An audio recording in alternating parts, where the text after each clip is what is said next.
What's up, hikers, mountaineers, adventurers? Welcome back to another episode of the Baada Summit podcast. My name is Ronald Lating, the host. And today I have here with me James Muhia. James Muhia was one of the two Kenyans that went to climb Manaslu, which is the eighth highest mountain in the world, 8,163 meters.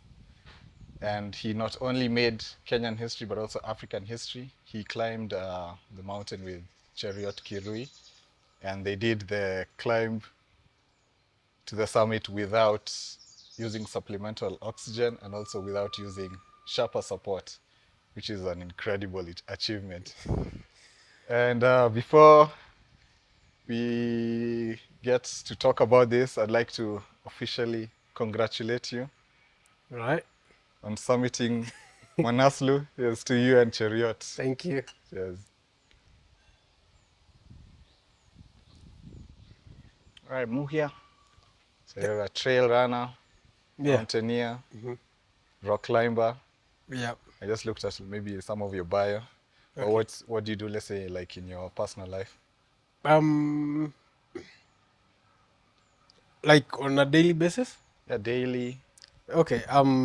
outside the mountains. Outside mountains, I run a garage, a motor vehicle repair garage, Okay, and I sell motor vehicle spare parts. okay.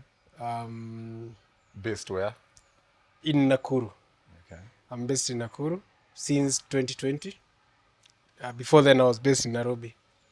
And then once in a while, I camp, I rock climb, I run, and I climb mountains. Yes.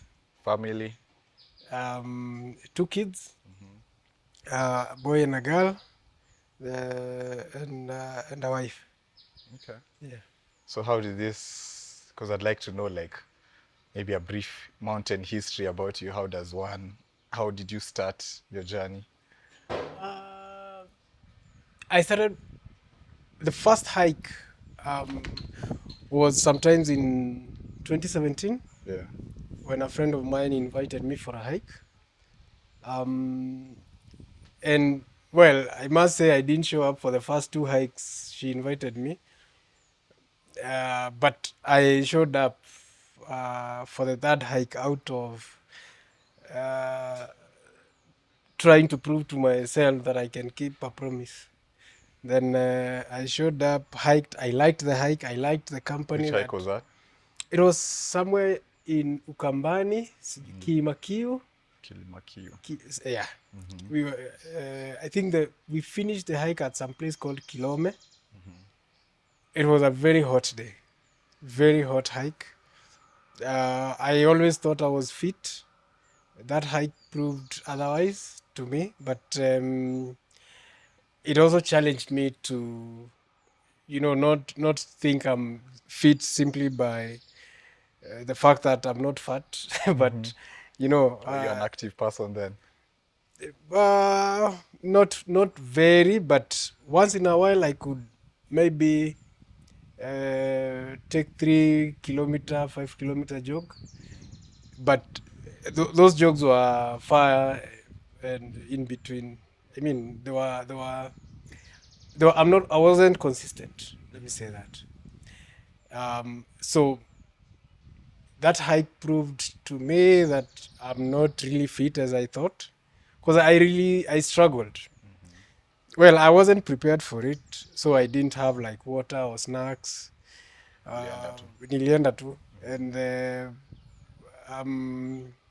but then I met a group of very generous hikers.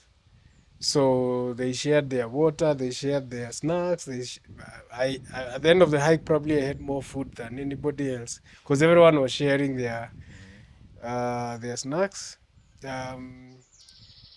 And the group was preparing to climb Mount Kenya, so they had other hikes planned. So I thought maybe I should join them for those ones. And eventually in August 2017, I climbed Mount Kenya to Lenana Summit for the first time. Okay. Yeah. So 2017 and now that's 6 years. Yes. So 6 years Mount Kenya to Manaslu. Okay. Yes. Yeah. And then after Mount Kenya, of course, Kili, After Mount Rwenzori. Kenya, Rwenzori, then I went to Kyrgyzstan. I climbed Lenin Peak, which is a 7,134 meters. Okay. After Lenin is when I came and climbed Mount Kenya. I climbed Lenin Peak before I did Kilimanjaro, actually, yes. Lenin Peak, it's so random. Why Lenin Peak? I think once I did, once I climbed Rwenzori, that was in June 2018. I loved the glacier walk, and something, I think I just loved the snow and the glacier walk and everything. And when we came down, I think when we reached Kampala, I just went to Google and started Googling uh, the next mountain.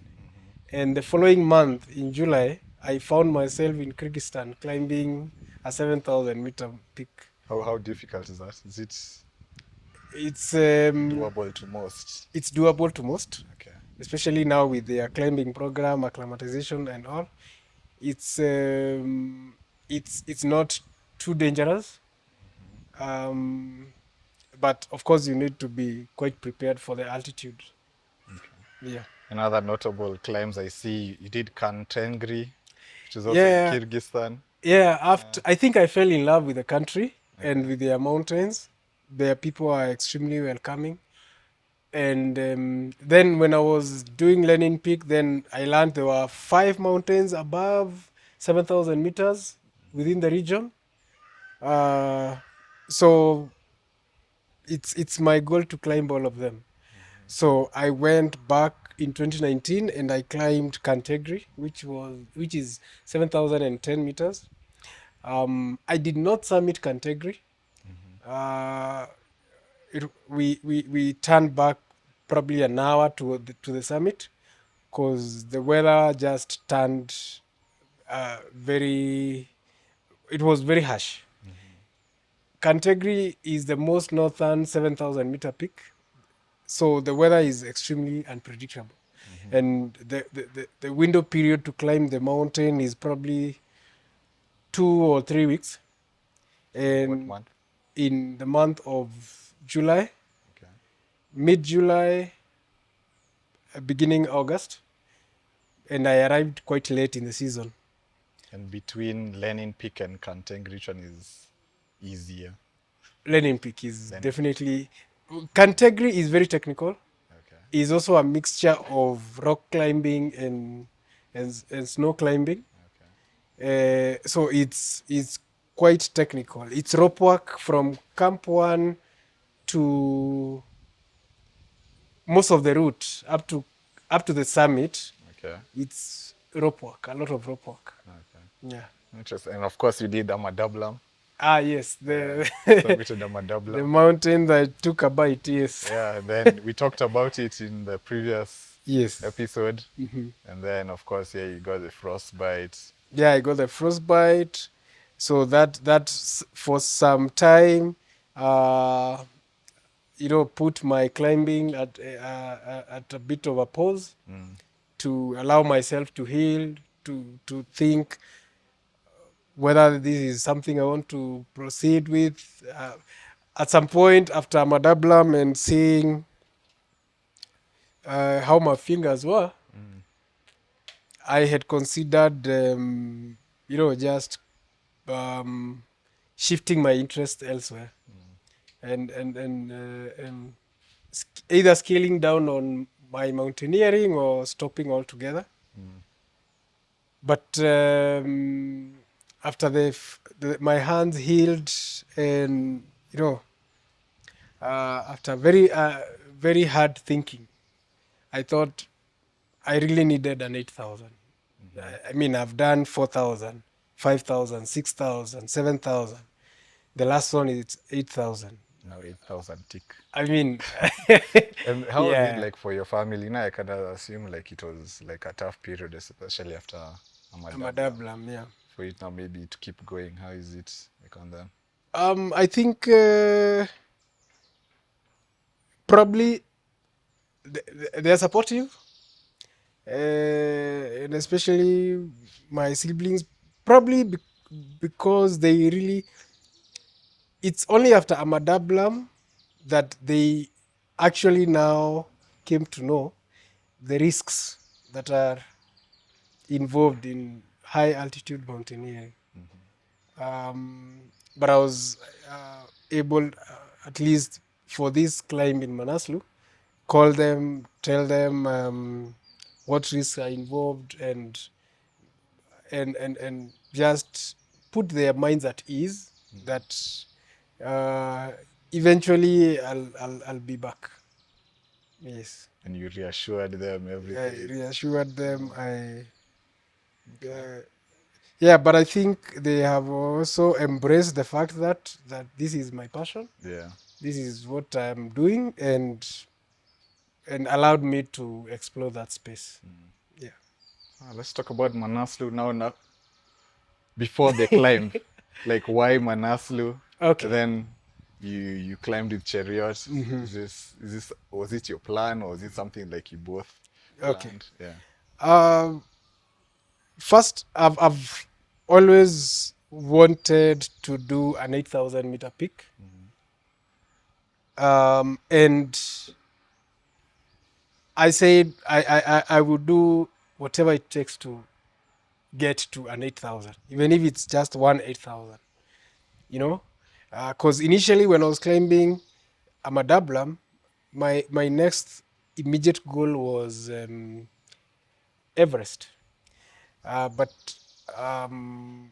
well, I got the frostbite and a lot of things happened in between. And I thought maybe I should go slow and take one summit at a time. So I think there was a time we were driving to Mount Kenya with myself, Cheruiyot, Victor, Limo for the Lakes tour, and we just started discussing whether we should do an 8,000 meter peak together. And Kenyan squad. yeah, because it has always been my desire to climb with a Kenyan team on these high altitude mountains. I think there's a time after Cantegri I said for the next high altitude climb I would want to have a Kenyan climbing partner. So we started throwing those ideas around, like why not? Let's look at it. I had thought of doing Manaslu.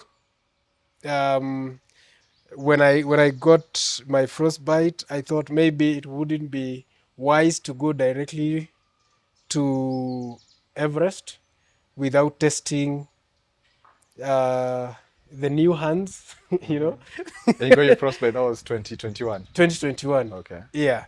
So when I was going through the surgery process and the healing process, I thought maybe I should do a lower 8,000 before Everest, so that I can try and see can I handle myself in that altitude with these hands, you know. Because like after the surgery, it was 5 fingers. It was, I got amputation on 5 fingers, not complete amputation, but simply shorter fingers. Okay. And luckily I could grab on things and all, though the grip was not as strong as before. So I thought it may be wise to go to a lower 8,000. So I had thought of doing Manaslu in now 2022, September.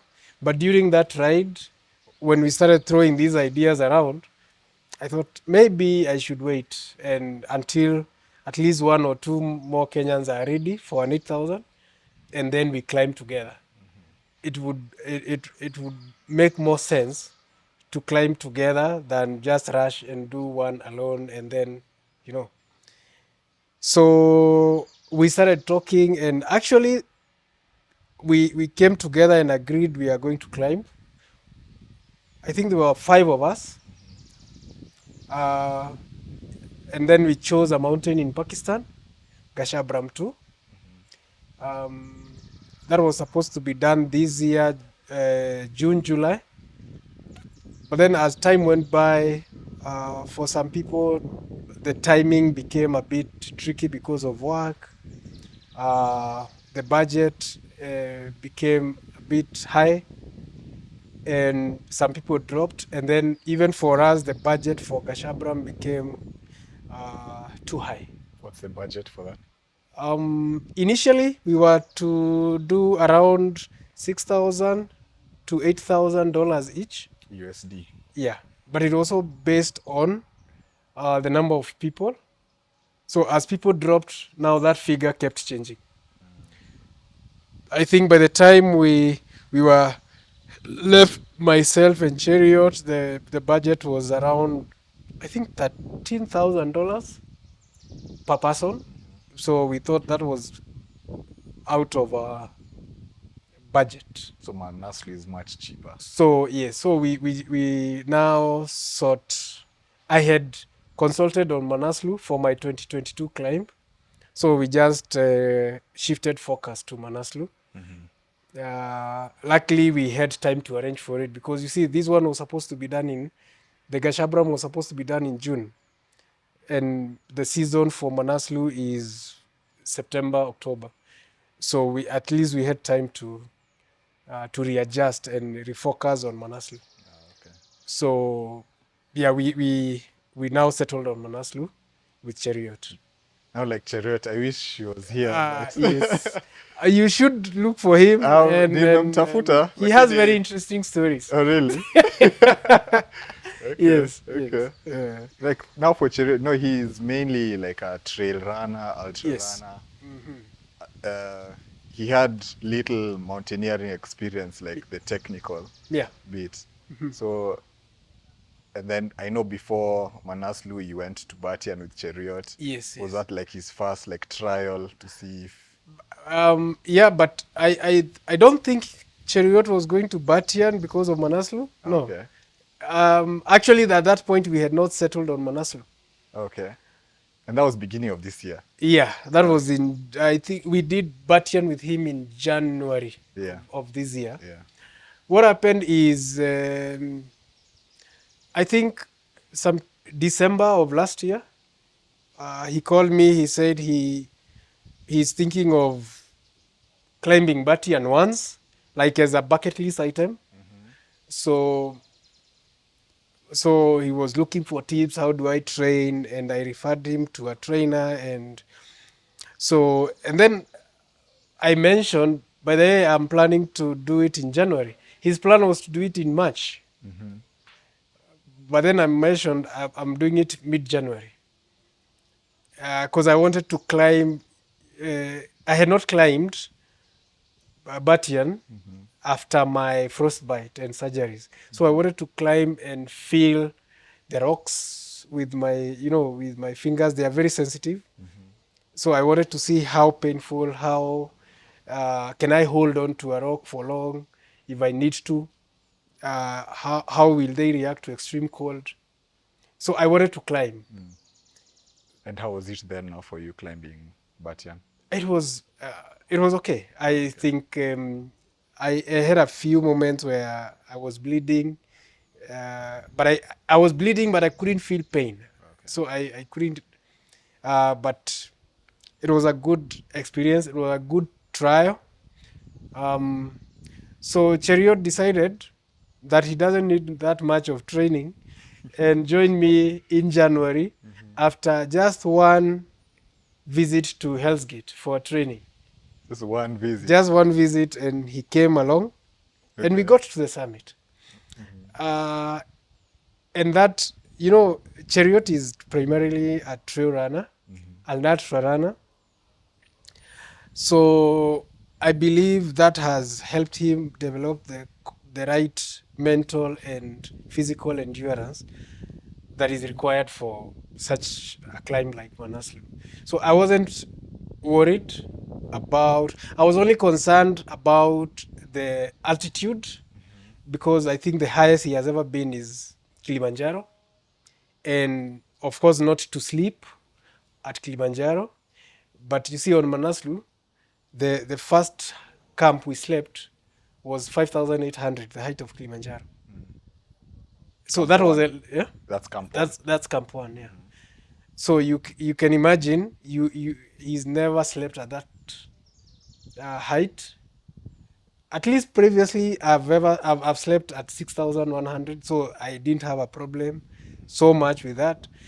But I think I was relying more on his mental and physical endurance Yeah. than his experience.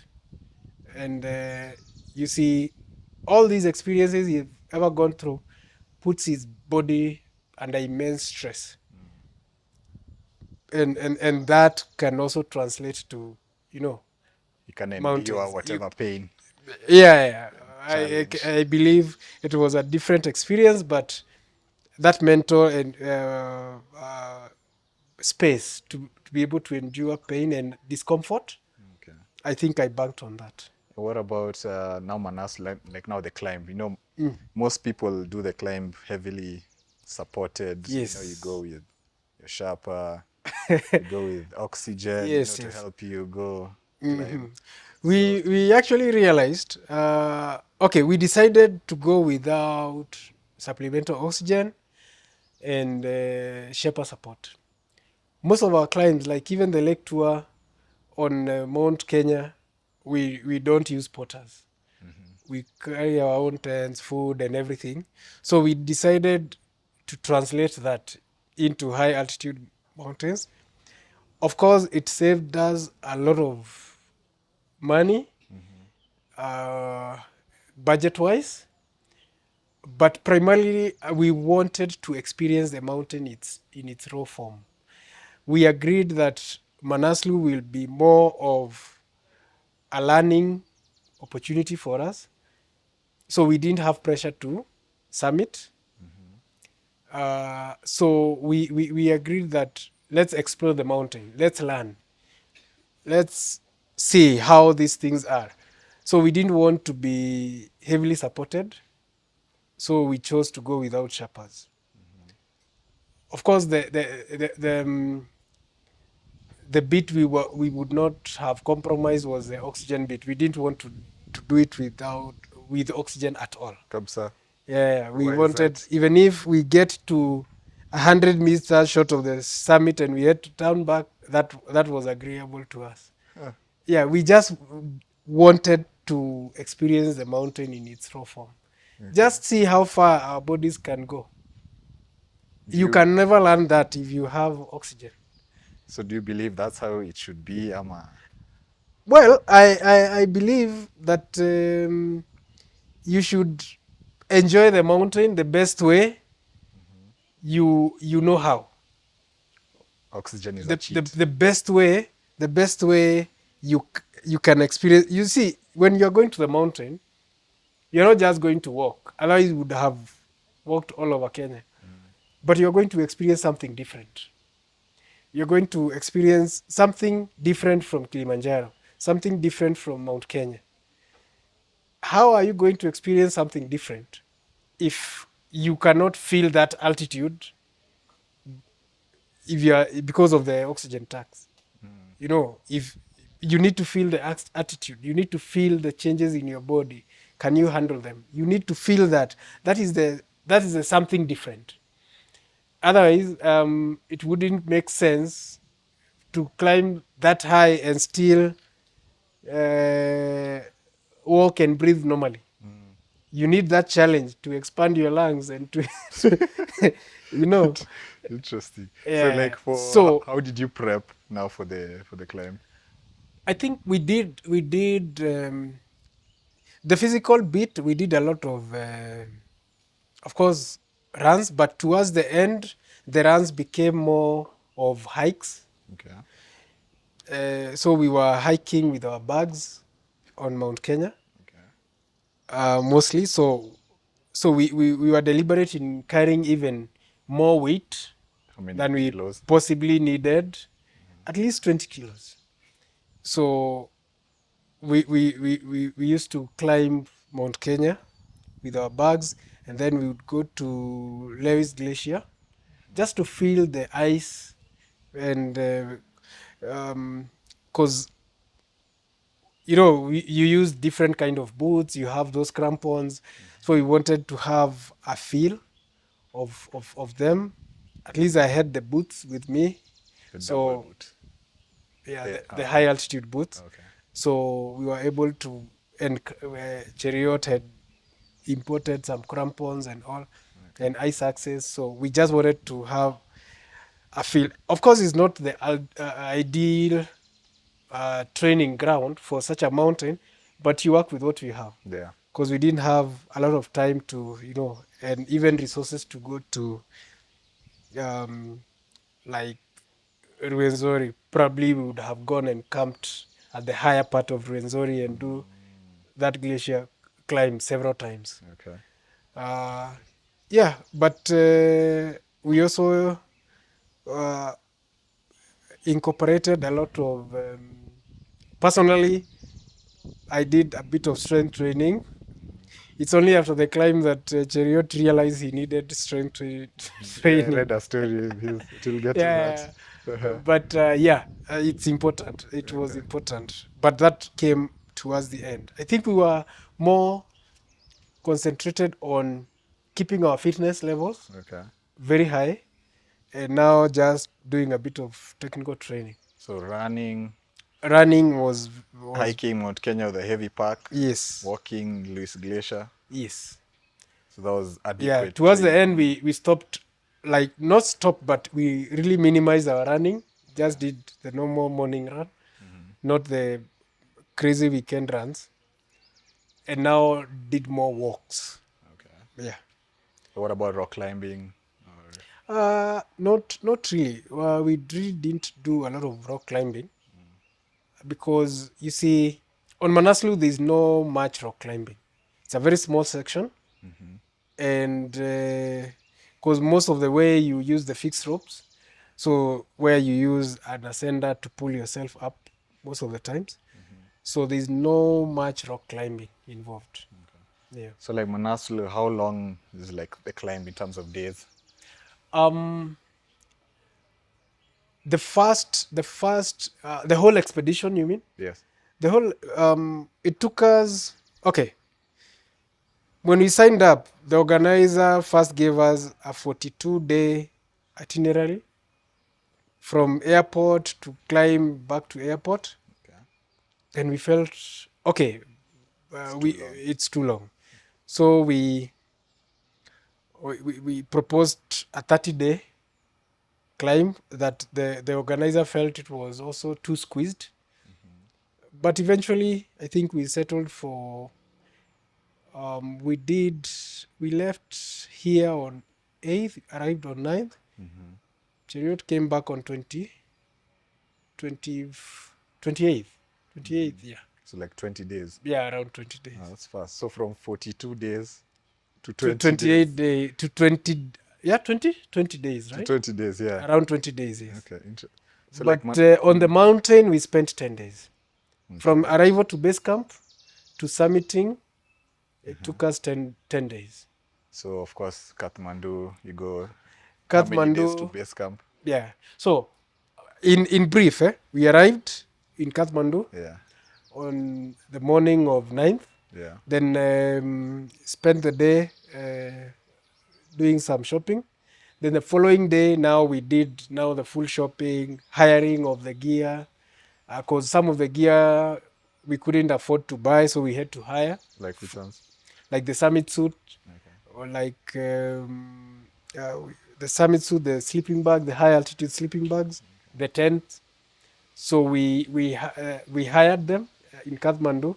Then the following day we left, drove to a certain small town, and then started the hike for the next. We hiked for the next 3 days to arrive at the base camp. And when you're hiking, you're carrying like all the stuff that you need. No. For the approach, Yeah. we were just carrying our normal day bags. They were donkeys, the mules Okay. that that was carrying now the heavy equipment and the provisions at the base camp. Okay. So we hiked for 3 days. We arrived at the base camp. Then that night, we arrived at the base camp. We prepped at around 4 a.m. the following morning. We To were, go. yeah, we went to Camp 1. We So, started hiking to Camp 1. so with the organizer, his role was just to take you to base camp. Then after Yeah. that, you're on your own. The organizer was to take us, the agreement to get us permits and Okay. get us to base camp. Okay.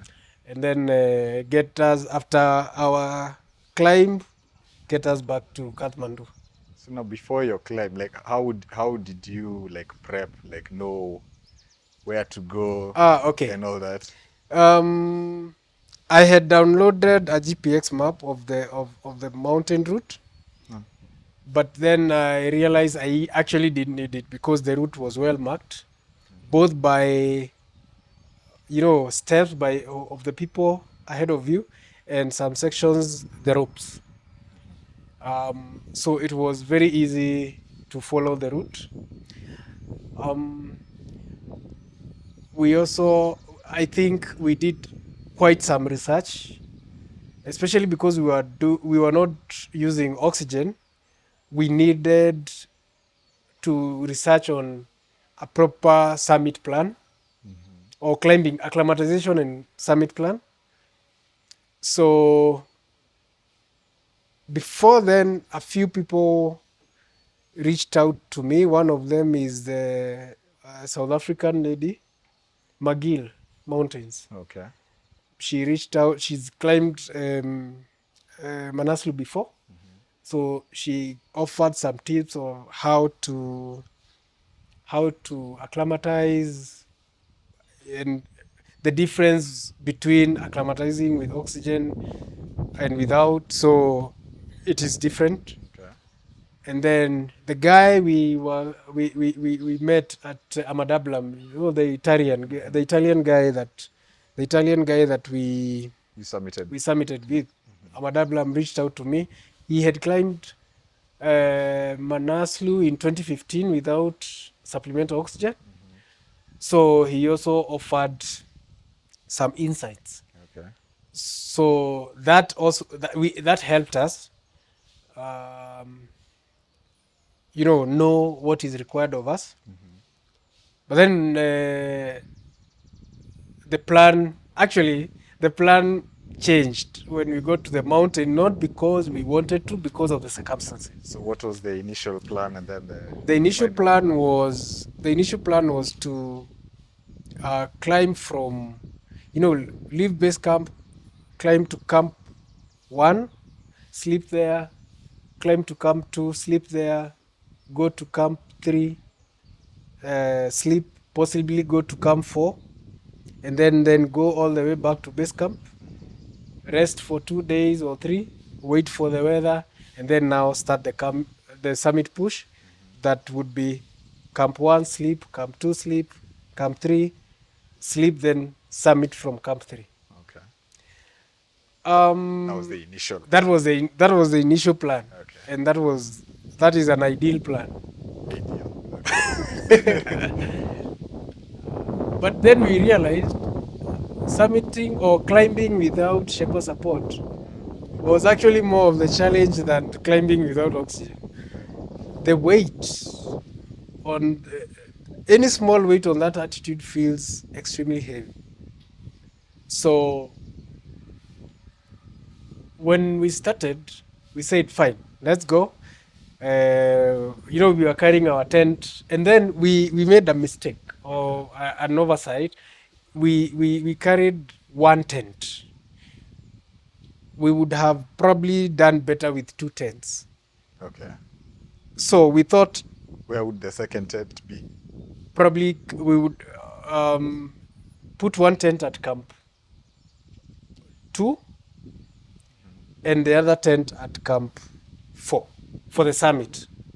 But for acclimatization, put one tent at camp 1 Okay. and the other one at camp 3.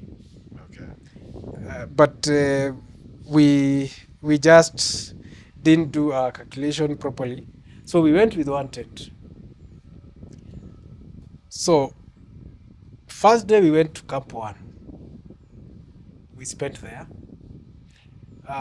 We had thought of proceeding to camp 2 instead of camp 1, but because we thought because of the altitude difference and because we need to sleep, Camp 1 would be the best to start sleeping there instead of Camp 2, because Camp 2 is at 6-4. Okay. So we slept at Camp 1, and then the following day, we decided instead of carrying the tent to Camp 2, just climb to Camp 2, then come back to Camp 1. That way, we climb high, we sleep low. Because we realized we were walking quite slowly with all the weight. So we thought, instead of climbing one way to Camp 1, to Camp 2 now from Camp 1, we just climb to Camp 2 and come back to Camp 1. Is it because also the weight that you... Yeah, actually, Ngumu. because also the weight. We realized that carrying your provisions, because you see, when we were climbing the first acclimatization, we were also trying to carry extra food to keep that for the summit push to deposit there. So we were carrying our summit jackets that we didn't need then, our summit suits we didn't need for the climb, but they were in our bags. We were carrying the high altitude sleeping bags, so we needed to take them to the higher camps. So the second day we decided, fine, we climb to Camp 2 and come back to Camp 1. That's what we did. Okay. And then the third day, we decided to take the tent now and the provisions to Camp 2, set the camp there, leave everything there, and go back to base camp. So, but then when we set the camp at Camp 2, I was left finishing the setup, and Cheruiyot decided to go a bit higher to near Camp 3 and now come back. To acclimatize. To acclimatize, Okay. which was actually very good because, he almost went to near Camp 3. So that was much higher altitude than I did. But then I did a lot of work at Camp 2. So I thought all that exertion at Camp 2 also amounts to acclimatization. Just setting up the tent. Setting up the tent and everything. Okay. So we went back down at camp to base camp on the third day. So the plan was to wait for 2 days and climb again. Because also we were watching the weather. When we got to the mountain, most of the people had started climbing, acclimatizing. So there was a chance for a weather window opening before we could finish acclimatizing. And then we actually realized that the time we were acclimatizing was also an open weather window. So if we were acclimatized, we would have summited At that time. at that point. But because by the time we got to the base camp, the rope fixing team had already arrived at the summit. Okay. So we then decided, fine, let's watch the weather, and then let's feel how the body recovers, and then decide. And as you're in base camp, you've left your stuff at Camp 2. Yeah. And Camp 2 is 6,400 meters now. Camp 2 is 6,400. So we left the tent. Yeah. Then inside the tent we kept the summit suit. We had one sleeping bag, so we had to come down with it. We left extra food that we didn't require. We deposited some of the cooking gas. Okay. We left it there. So for use during the next climb. And usually you can just leave your stuff there, then it won't be touched. Or... Yeah, there is no one will pick them unless in case of an emergency. Okay. The only risk is if you set your tent badly and there's strong wind, you might not get your tent. Oh, so you can climb. And that happens a lot on that mountain at Camp 3. Yeah. Okay. Because even we were told yeah, if you don't have to leave something in Camp 3, don't, because it's in a very precarious situation where it's last season people lost their entire supplies at Camp 3 because of an avalanche and also strong winds. Okay. Yeah. So you put your stuff there, you went back to base camp. Went back to base camp. So the plan was rest for 2 days and then do another acclimatization climb. Probably go all the way to Camp 3 and sleep there and then go back down. And now rest again and now plan for the summit. So go to camp 3, that means you'll remove your tent in camp 2, carry it to camp 3. Yeah. Then, Then come back down. okay. But then when as we were watching the weather, we saw the weather improving. So on 20, we wanted to do that second acclimatization 22nd, 24th, and 23rd, and then rest. And then we had planned for a 28th September summit. But then the weather was improving, and we thought maybe we can try and push for the summit. As we go for the second acclimatization, if the body responds well, just go for the summit instead of coming back to base camp. So we left base camp with 2 plans for the second now climb. We can summit and we can use it as a second acclimatization climb. So we went all the way now to camp 2 because we left the tent we didn't have a tent at camp 1. So we left base camp, went to camp 2. Okay. Spent the night at camp 2, and we were debating whether to carry the tent to camp 3 because carrying those supplies as you climb without oxygen is actually quite a task, because even the Sherpas who carry them, they from camp 3 they use oxygen Okay. to take those supplies up there. So we decided, why don't we try to push for the summit from camp 2?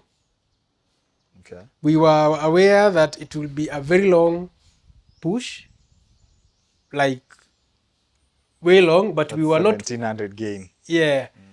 because we were not worried about how long it will take, because we are used to multi-day runs. But then we were worried about gaining that much altitude all at once. But we decided, why not try 6400 meters from to 8,000 6400 meters to 81. to 81. So we decided, let's try it. If it doesn't work, we'll come back to camp 2, take rest, and try again. Okay. So at around 4:30 p.m. we started the summit push. 4:30 p.m. p.m. Yes. This is day what? So after now the second day after leaving base camp for the second climb. Rotation. Yeah. Or the second climb. Yeah. Okay. So we left at around 4. The plan was to leave. I think we were supposed to leave a bit earlier, but around 3. But we thought probably we would arrive when it's at night. No, at night. So we decided to leave a bit later. Okay. So at around 4, I think it was 4:30, around that time, we started the climb. Now the idea was we carried cooking gas, these small canisters. I think it was like half a liter or something, and then the burner and some cooking utensils, because the idea was get to camp 3, rest a bit, make some tea and everything, put on our summit jackets, and then proceed. Okay. to proceed to now Camp 4 and Summit. Okay. So we got to Camp 3. By the time we got to Camp 3, some groups had started moving their summit push. Most of the groups started the summit push from Camp 3 Okay. and bypass Camp 4. Okay. But some were going to Camp 4 then Summit. And most of them were, of course, using their oxygen from Camp 3. Wow. And you're the only ones who started from Camp 2. Okay, for our summit push, we started from Camp 2. I don't know if there are others who started from Camp 2. But there were other people who were climbing without supplemental oxygen, and they had their own program. Okay. So as we were doing with what was working for us. It's very flexible. Yeah, we were very flexible simply because we didn't have enough resources. So we had to be flexible. By choice. Yes. But we were like, let's try this. If it doesn't work, we try something else. Okay. Because we were alive to the fact that we were under resourced. We were not experienced in terms of 8,000. It was our first 8,000 for both of us. Mm-hmm. So we were not too harsh on ourselves. So we got to Camp 3. I think we took like an hour melting snow, making tea and whatever, putting our warm summit jackets and summit suits, and then we started the climb to Camp 4. We didn't realize how far and how tough the terrain between Camp 3 and Camp 4 was. Mm-hmm. We arrived at Camp 4 early in the morning, around 6:30. 6 a.m. Mm-hmm. Yeah. That's when we arrived at Camp 4. You know, by then we thought we would be at the summit. Okay. But now here we are at Camp 4. Mm-hmm. Camp 4 is 7,400 meters. It's 7,400 meters, yes. Mm-hmm. So we thought maybe we should take a break and try to figure out, do we want to summit now?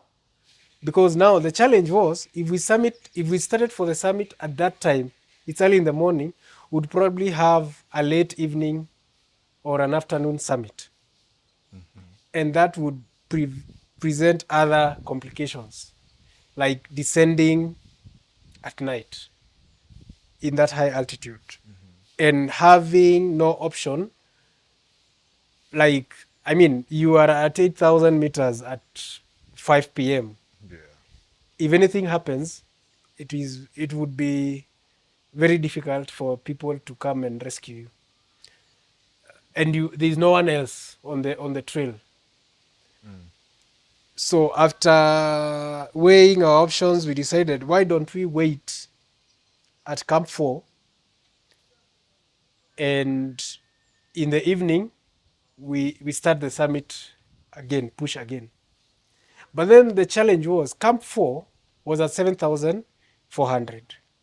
It's a very exposed camp, windy throughout. Even during the day, it's very difficult to stay outside the tent. We didn't have a tent at Camp 4. So we decided probably it's better for us to borrow a tent. But then those groups, those companies, they were just bringing just enough resources to come for the summiting clients. So like they would bring just one tent or two tents just for those clients of theirs who are summiting. Because the summit push from Camp 4 starts at midnight. So it's just for that short period and people will start summiting. So the first guy, we asked for a tent. We were ready to pay for it. This was at 6 a.m. when you reached it. It was, yeah, now it's around 8. Okay. when now we decided probably submitting at this time would be a bit, it wouldn't be wise. Okay. And later we realized, yeah, it would have been a bad idea. So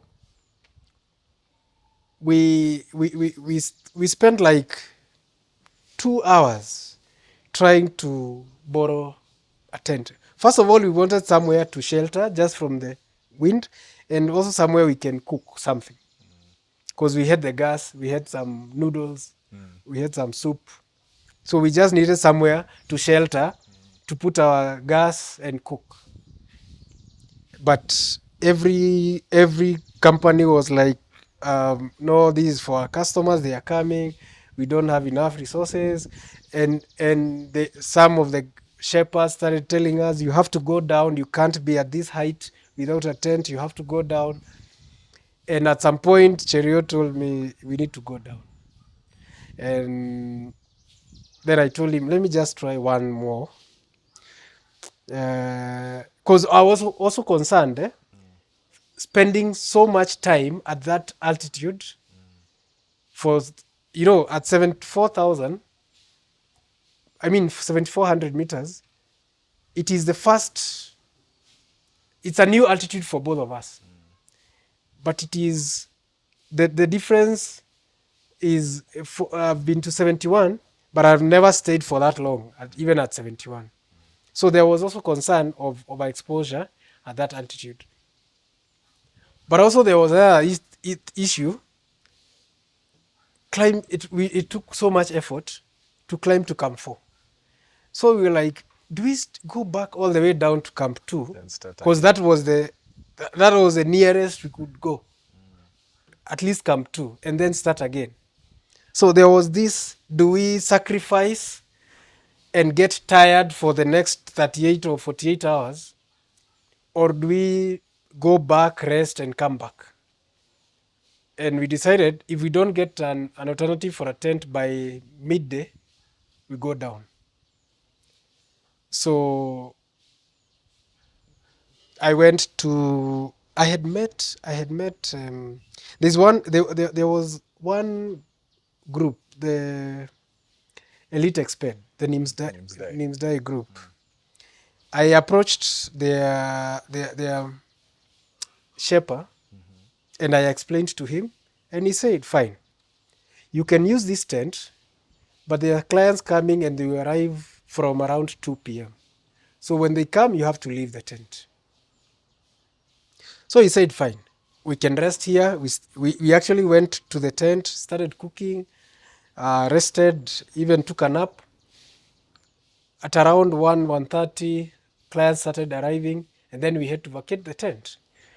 But then we had talked with a few Sherpas, and it was like, this is not the ideal thing you're doing. You should go back. But I knew if worst come to worst, we can't freeze outside. Something must give. They'll help you. We'll squeeze wherever we squeeze. But of course, you don't want to put people in such an awkward position. I mean, you're not even climbing with them. These are strangers you've met on the mountain. You don't want to put them in a position whereby they don't have a choice. I realized there was one small tent that no one was coming in and out. Like, it was just there. So I went, I checked, I saw there was no one inside, there's nothing inside. So I told Cheruiyot, if no one comes to occupy this tent, this is the tent we'll use. We'll sleep here, and midnight we start our summit push. And because now I was told one of the directors of Elite Expert, Migma David, was coming with clients to Camp 4. I had met him earlier at base camp and at Camp 2. And we had some conversations. And he's a nice guy. We had talked and everything. So I felt like if was come to us, I'll just talk to him and tell him. There was a tent that the the chef was using, I'll just use that. We'll just use that, the kitchen tent.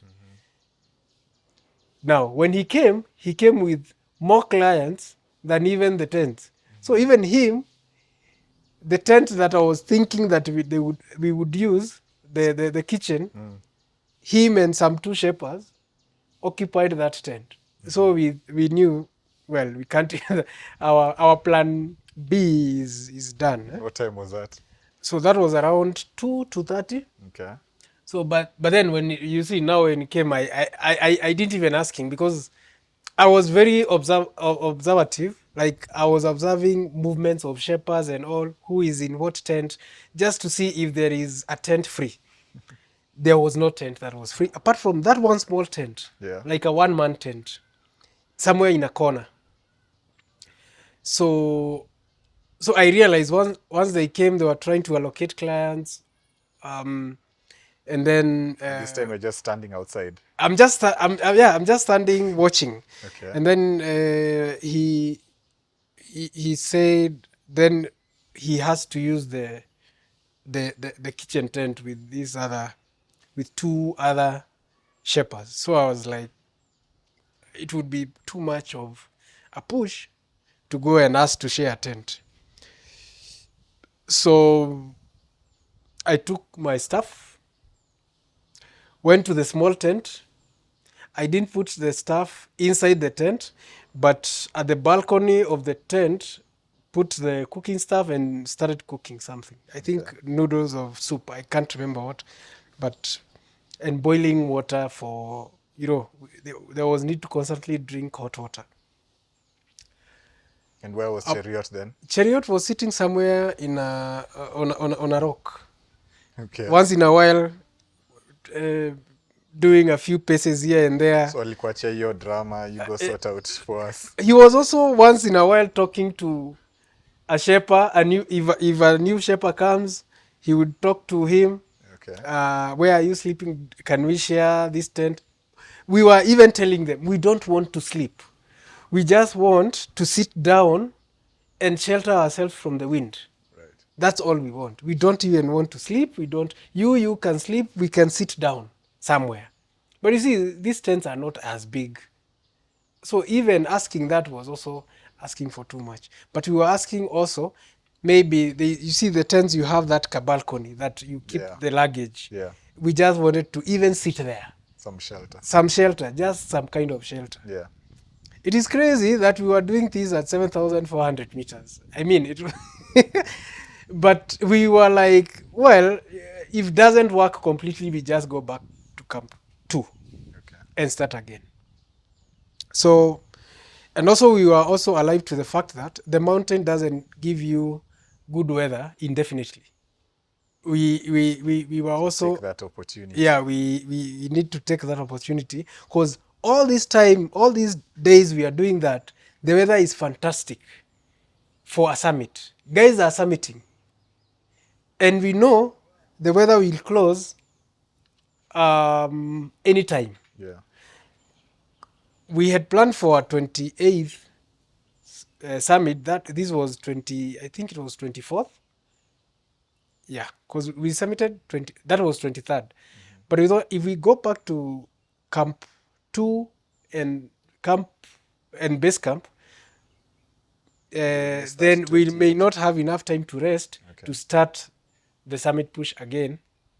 But also we also knew that that is the projected 28th and 24th. Those are 4 days. Anything can happen in between. But looking at the weather, 24th night, 25th night, it was okay.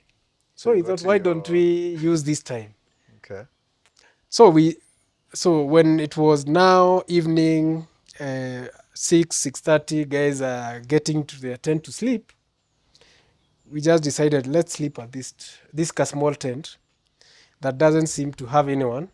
But we thought this is one of the tents that looked like one of those professional climbers. Like they either climb alone or with a small group of people. So, because it was not a company tent, like it was not like branded. Okay. not like seven summits, not, it was like those standalone tents. So we thought, if this guy comes, we'll just have to explain to him. We just hope he doesn't come today or tonight. We just sleep and leave. So we even started saying, I wish we had a pen. We leave our contacts so that if he comes, to pay him, because we were ready to pay. Like, we used your tent at Camp 4. We would want to appreciate whatever, and because those tents are expensive. People actually pay a lot of money to take those tents there and set them. So then we talked to some guys who were next, and they were like, those guys, we saw them, they are our friends, you can use the tent, and they will not come until tomorrow. Okay. So we slept there with full knowledge that no one is coming. At exactly 10, it was actually 10:03. 10 p.m. Yes, 10 p.m. 10:03. Because when I heard that noise, I looked at my watch. I heard some footsteps around the tent, and then someone opening the tent. And a huge Russian accent of a voice. What are you doing? Were you sleeping then? What? Yeah, we were sleeping. Uh-huh. What are you doing in my tent? This guy had just arrived at Camp 4. You could hear the anger in his voice, shining the torch. So we woke up and told him, no, don't worry, we'll just leave. Your friends told us you're not coming, and no. And then he calmed down. And then said, okay, no problem.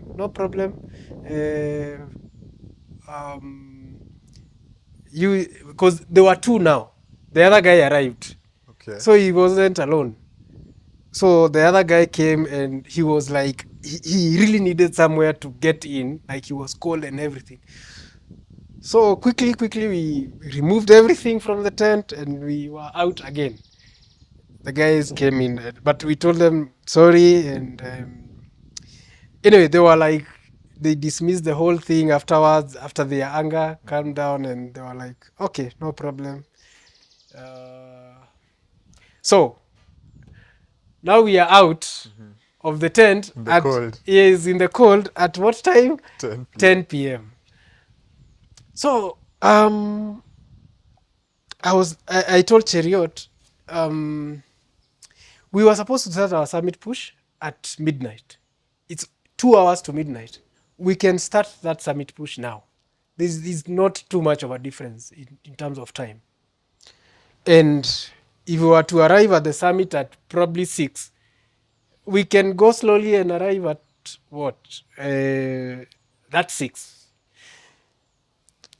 Well, I think at some point, Cheruiyot went to a tent where some of the Sherpas were sleeping and trying to talk to them. And I told him, don't bother. Let's prepare and start our summit push. And after talking to 2 Sherpas and seeing they are not ready to accommodate us, no, they were not ready. They didn't have the space. We just decided, let's get ready. And a tent can fit only 2 people.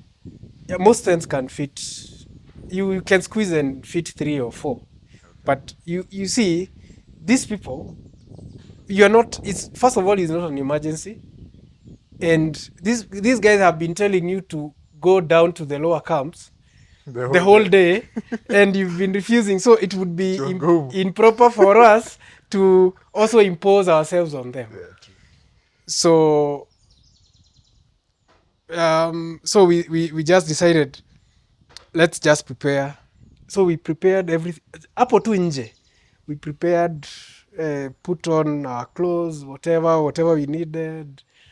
We left our bags outside, and just outside one of the tents, and we started climbing up. At around 11 p.m. is when we started climbing. So we climbed. What we didn't realize is that climbing without oxygen is tiring. It's tiresome. Initially, it was okay. And then you see, when we started climbing, we didn't have enough or proper provisions. Like we didn't have hot water, which would have been very important for drinking. Yeah, because we tried lighting the fire out in the open. The wind was too much. So we couldn't heat water. We couldn't do anything. We just took whatever snacks. And the snacks we had was just a few bars of Snickers. And that was it. Actually, we just climbed with sweets and Snickers. No water. Yeah, because there's no, we Can't light your burner. Yeah, so we started climbing, and after an hour or two, now we saw torches now approaching us. Now the guys now started midnight. They were just coming at us, you know. In no time they caught up. They have all these oxygen. Sometimes you would see someone very far. Mm-hmm. You turn, you take 2 steps, they are just right behind you, and you're like, okay. Because you try to take like 10 steps. Because at one point I started counting steps. 1, 2, up to 10, stop. 1, 2, up to 10, I stop. The higher we went, the counting became fewer. Like I would count 5. Then it got to a point that you're doing 1, 2, 3, stop. 1, 2, 3, stop. And then we were very careful not to move, to push too fast, because we didn't know how the body would react at that height. So we were going very slowly, or within our comfort levels, let me say that. And guys started summiting, and we would now start meeting with guys coming down as we were still climbing. Is that at any point did you feel like giving up, or you still continue? Not really. We knew that we'll get to the summit somehow, because I think at some point we said we can handle a long day, we can handle pain. What we can't handle is health issues. So long as we don't have health issues like those pulmonary edemas, cerebral edemas, and all those high altitude sickness stuff, so long as we don't have those, or we don't experience such, we can still continue climbing, even if it takes another 2 days to get to summit. So I told Cheruiyot, we have a whole day to summit this mountain, to square the pressure. Because at some point he asked me, do you have the energy to get to the summit? And I said, yeah, I feel like I do. But we are going together, right? Because when he asked that, my mind was like, are you bailing out? And I was like, we are either summiting together or we are going back together.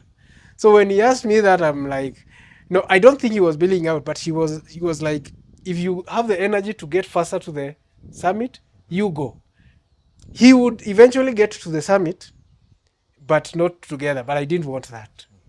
So I told him, we have the whole day to summit. Let's take our time.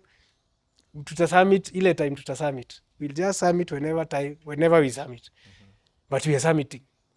And if we have health problems, we turn back. And not one of us, both of us.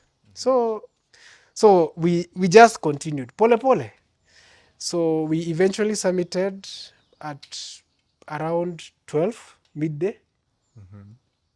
So you see, even when we were thinking, oh, we would arrive at 6 in the morning, if we left at 10, still we would have probably arrived much later. Yeah.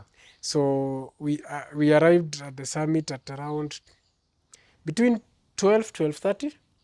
So about 13 hours. Yeah. Summit push. Yeah, I think I arrived just a few minutes earlier than Cheruiyot because there are some things I needed to do at the summit, like I had carried my kids' toys, and I had told them I'll bring them back to them after they get to the summit. So I wanted to take a photo evidence that I got to the summit, and now they have the toys back.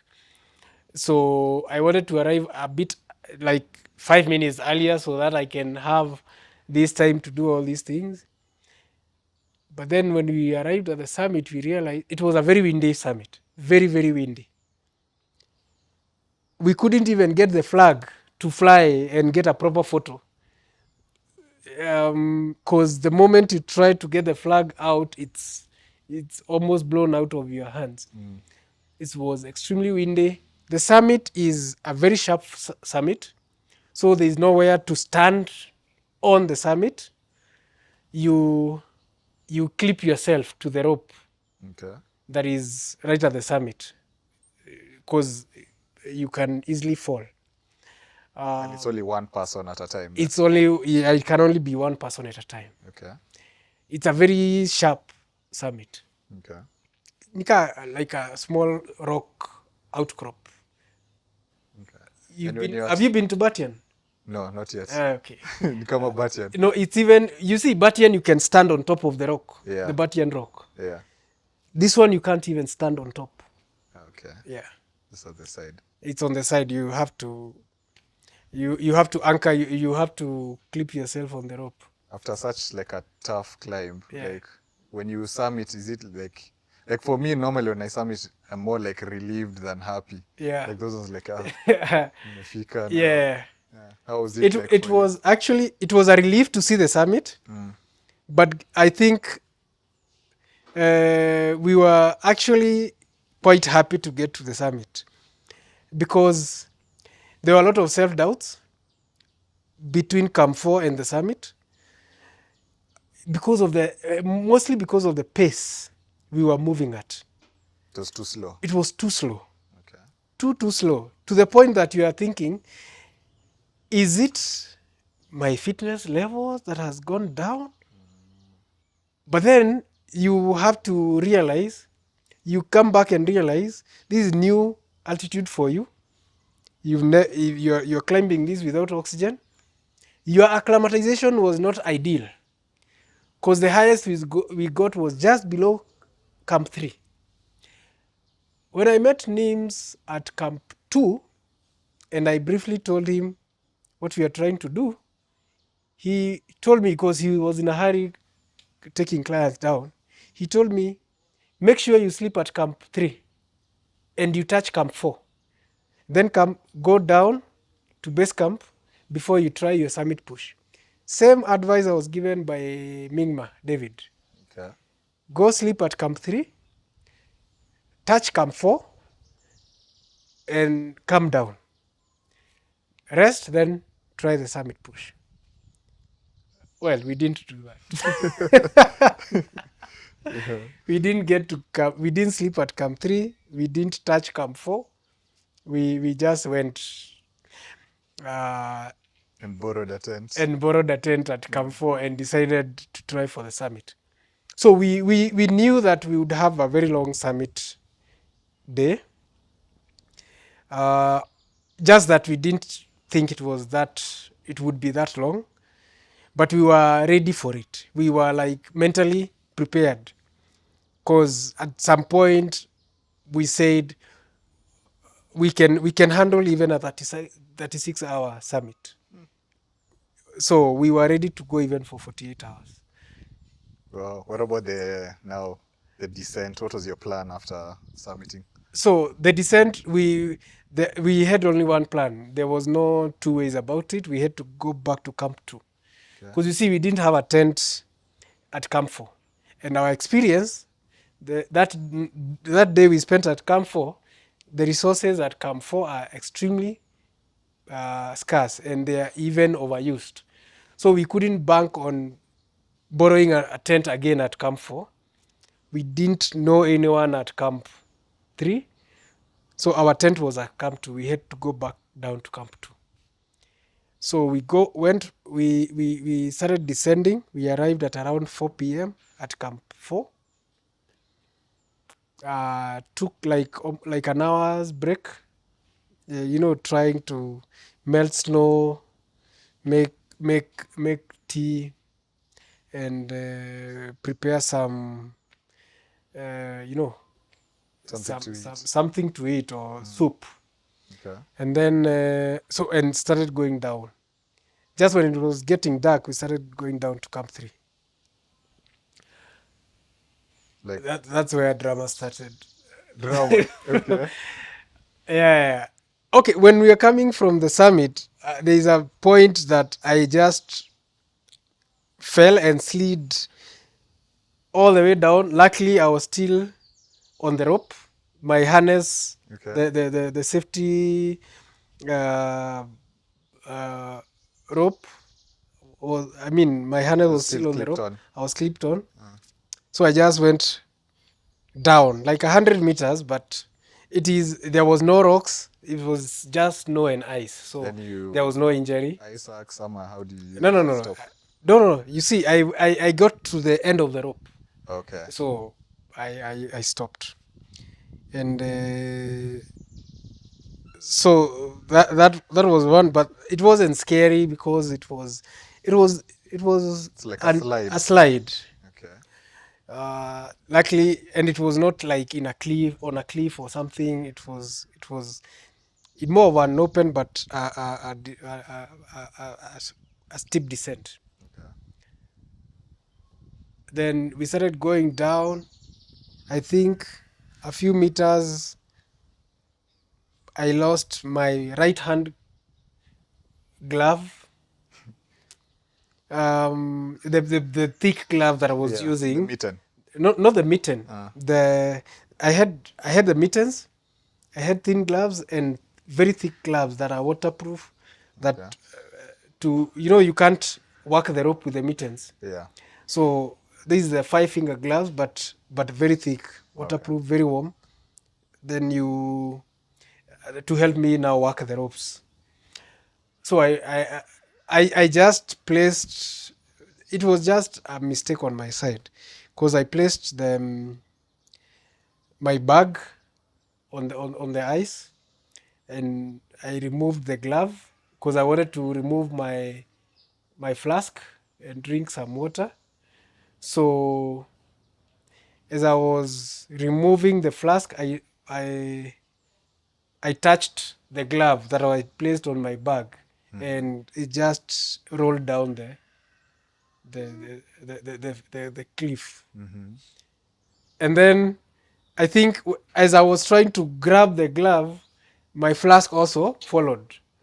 So now I don't have the glove, and I didn't even drink the hot water. So now, And how high were you then? around just below camp, it was like 2-3 ropes from Camp 4. So it was probably 7-2. 7-2 or 7-3.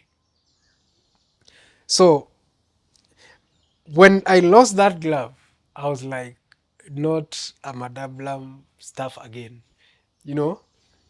So now I removed the mitten. Now to put the mitten now with the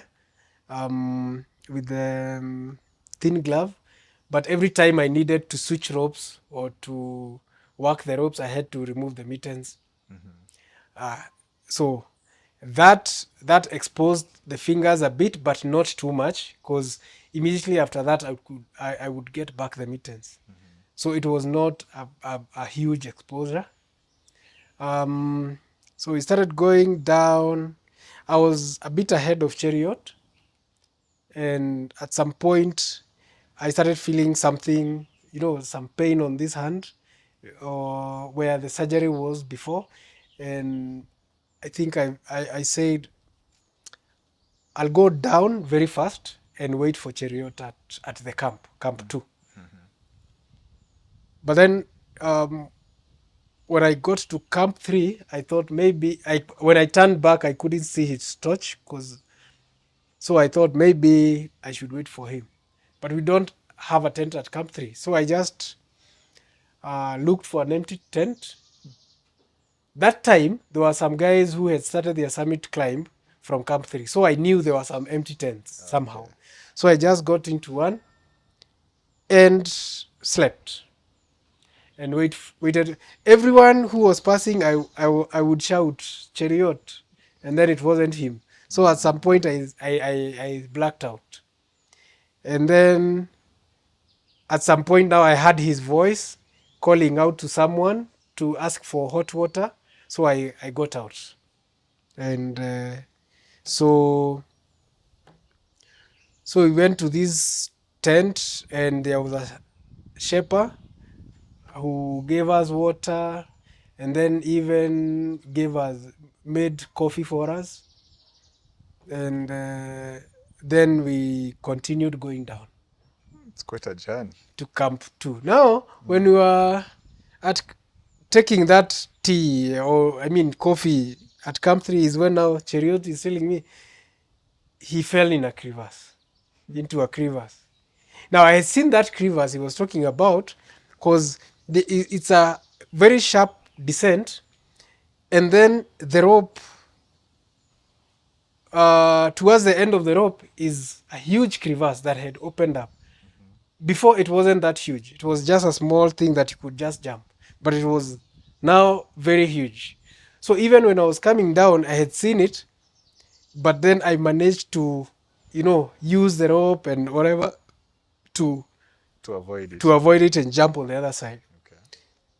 But luckily now he was still clipped on the rope when he fell. But it took a lot of effort to get out. So that's why actually he took time to get to me to Camp 3. And at some point I thought maybe I should consider start going back up to check on him. But then I would go out and see some torches. So I couldn't tell whether they are going up or coming down. And I thought, let me just wait a bit. So eventually... And when he fell, he was just alone? He was just alone, yes. Damn.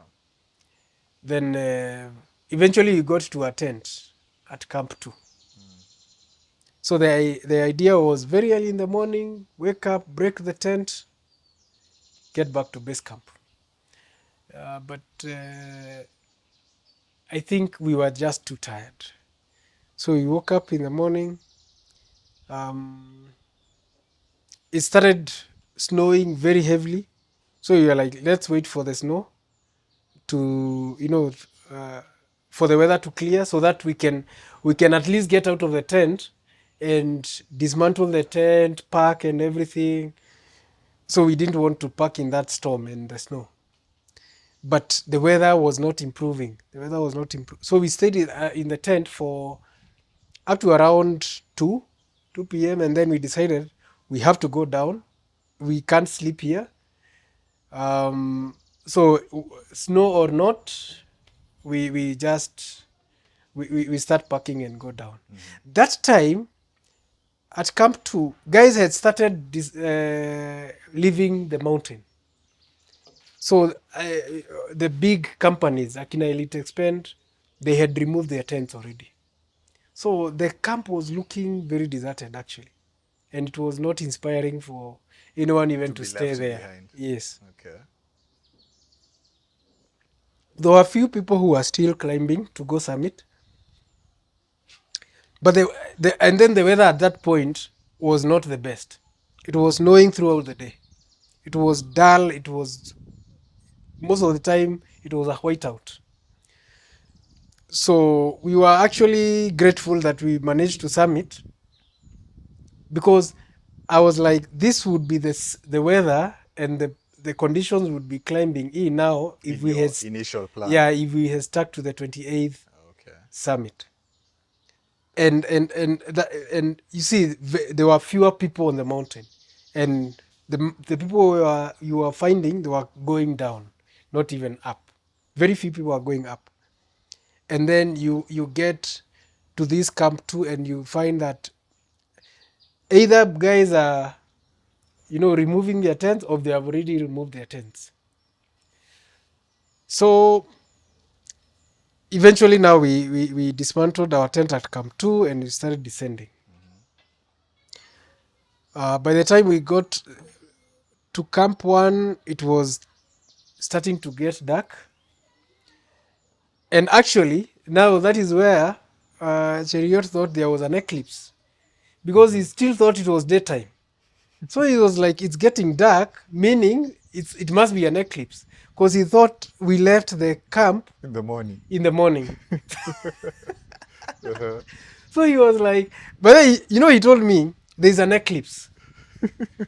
And there was a glimmer of Sun. a crescent moon. Okay. So I'm like, maybe it's an eclipse. And then I thought, does an eclipse happen at night? Because I was aware it was night. It was around 7. But so I thought, well, I said, okay, yeah, it must be an eclipse. Then it hit me. What is an eclipse? It doesn't happen at night. So he thought it was still daytime. It's when we arrived at the lower Camp 1, then he realized actually it's at night. So he started going down again. At least we stopped at the lower camp. We were really tired and thirsty and everything. They made us tea. I mean, Now your base camp team. No, not the base camp team. There were some Sherpas for 7 Summit treks that we got there in their kitchen tent. Okay. So they told us to sit there. They started engaging in conversations and all. And after that is now when we started going down. So I was and then I started feeling cold because this time I had removed the summit jacket and everything, and I was not warmly dressed. So at some point when we started going down from lower camp, I started feeling a bit cold. So I started walking faster. So I left Cheruiyot like, let's say 10-15 minutes behind. And at some point, I get into this crevasse. Between the lower Camp 1 and the base camp, there's a huge ice field with a lot of crevasses. But because of the weather, the crevasses had been expanding over time. So I get to this one. They had even put a ladder. And before, there was no ladder. Because it had widened enough now. You can't jump. Yeah. So I arrived and I stand there now. I clip on the safety rope, and then I'm trying to figure out, do I use the ladder? There was a narrower space, or do I jump? And then suddenly, the ice beneath me gave way. Like, Just at the edge. just at the edge, it gave way, and I found myself inside the crevasse, hanging. Because it was a huge crevasse, and you could hear water flowing beneath the crevasse. But luckily, I had clipped on the safety rope that was running across the crevasse. So I took some time to pull myself up and sit now again at the edge. And then, This is at night and you're alone also. yeah. But Cheruiyot was behind, so I wasn't worried. Okay. Because I thought if I'm not able to pull myself up, He'll help you.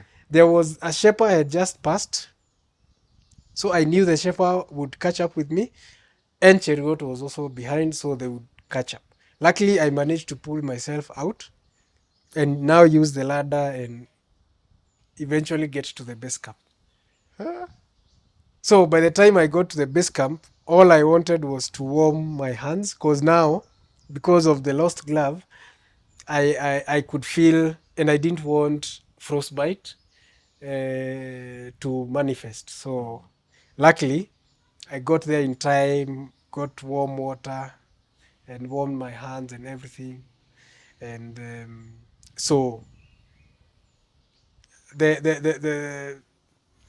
I was very determined to get down on that mountain, or under my own energy and No help. no help. I didn't want a repeat of a Madablam. Because even when I arrived at the base camp, the guy, the operator who arranged for us the base camp service was like, you have insurance for a helicopter. Why don't you just ask for a helicopter to take you to hospital? Because he could see, my previous surgery points had been irritated. The skin grafts had formed blisters, and even on some of the fingers there were blisters. As I warmed my hands, as the hands became warmer, the blisters became bigger. So I'm like, no, I'm not going to hospital just to warm my hands, because that is exactly what they will be doing in the hospital. So why should I? Let's walk back to a place where we can take a 4x4 vehicle back to Kathmandu. So the following morning, we dismantled base camp, and we took the mules to carry the luggage. Went back down and trekked for another 3 days. And the blisters, like, are they painful or? No, they were not painful. Okay. But they were, they were not painful at all. But I couldn't burst them because they were also protecting the tissue beneath. So I didn't want to burst them because I also didn't want infection, because I was still on the trail, Yeah. So when we arrived at Kathmandu is when now I went to hospital just to do some dressing to prevent any form of infection. Yeah. And right now your hands are wrapped. Yeah. They are out because now, when now the blisters burst, some of them burst on their own. They are wounds that are left now to heal. Because now you remove the skin. Now the tissue is exposed. So I need now that the tissue to heal and new skin to grow without having infection. Yeah. So this one is to prevent any form of infection. Okay. Yeah. Oh, that's quite an. I actually, after Kathmandu, after the dressing in Kathmandu, I came back here for the last for like 1 week or nearly 2 weeks. I didn't even go to hospital or anything. I was just I went to the pharmacy, bought some supplies for cleaning and all. But then I thought probably it's good to go to hospital so that I can accelerate the healing. Because now get better dressing, like use Medi honey, and there's a silver coated wrapping that the doctors use to accelerate the healing. And before the climb, you take insurance? Yeah. We took travel insurance, and then when we arrived, we took evacuation. Okay. Local evacuation insurance, that we could be evacuated by helicopter, at least to a hospital. We really hoped that we didn't need it. We will not need it. Luckily, we didn't need it, but it was very, very difficult to get proper insurance from here. So for that, we just took the normal travel insurance, which we knew mountaineering is not covered. That's why we took now the other cover, the evacuation Okay. cover. And Cheruiyot, how was he health-wise? Well, he held. There's a story there. He held up to the end, but after the first acclimatization climb, when we went back to base camp, he had, when you breathe, you hear your lungs making bubbling noise. There's liquid in there. Yeah, that's pulmonary edema. He had that for a day or two. But luckily we had bought some medication. What is it called? Diamox. Diamox And and dexamethasone. yes. Okay. So he took a few tablets, um, and he felt better. So luckily we took, instead of 2 days at the base camp, before we went back again, we took 3 days. So it also gave him time to recover properly. It was, and of course, after that, of course, there was those inevitable headaches, but not those headaches that are, there are some headaches that are defining. Mm-hmm. I have learned to differentiate my different types of headaches. Mm-hmm. Like there's a headache I would feel, and I know this is just minor altitude thing, and if I slow down a bit, it will disappear. Okay. But there's a headache I normally feel, like there's a time I turned around on Kilimanjaro. There's a headache you feel, and this is not a good headache. Which one of those? Like a sharp at the tip of your head, Okay. very very sharp pain. I've learned to listen to the different how I feel. There's also a way I feel tired, and I feel this is not just being tired. This is nausea setting in or something like that. We had a few moments of that, but nothing that we couldn't handle. We kept checking on each other, like health wise, how are you feeling? Do you think it is? Do you think we can proceed? Do you think it's, you know, we should continue, or should we go down? We had a lot of those moments, trying to um, keep each other safe and trying to help each other make sound decisions. Because I know I can push myself to a point of breaking. But probably if you tell someone else, by the way, I'm feeling this kind of a thing, they may be able to make that decision on your behalf, and that may save your life. So we kept communicating with each other, like, how do you feel? Uh, are you fit? Are you fit enough to proceed? Do you think we should wait here? I mean, we kept Okay. checking with each other. And so now, knowing what's like, with everything that happened, what is there anything that you'd change? Should you or someone else do the climb? Climb with Sherpas. They are there for a reason. So you'll never do that again. I cannot climb without Sherpas again. It's at least have someone to take your supplies to the higher camps, or at least set up your camp. Because I realized that was more of a challenge for us than even the oxygen thing. So have someone to help you. He may not carry the full load, but help each other. By the time you get to the higher camp, like Camp 4, at least the tent is ready. It's set. Your own tent. Your own tent is not you're not going to try and borrow a tent and spend the whole day, borrowing tents. At least the tent is ready. Because sometimes you get to those high altitudes and you really have no energy to set up a tent. Some of our plans were we had to change some of our plans because we couldn't wake up so early to remove the tent and move with it to the higher camp.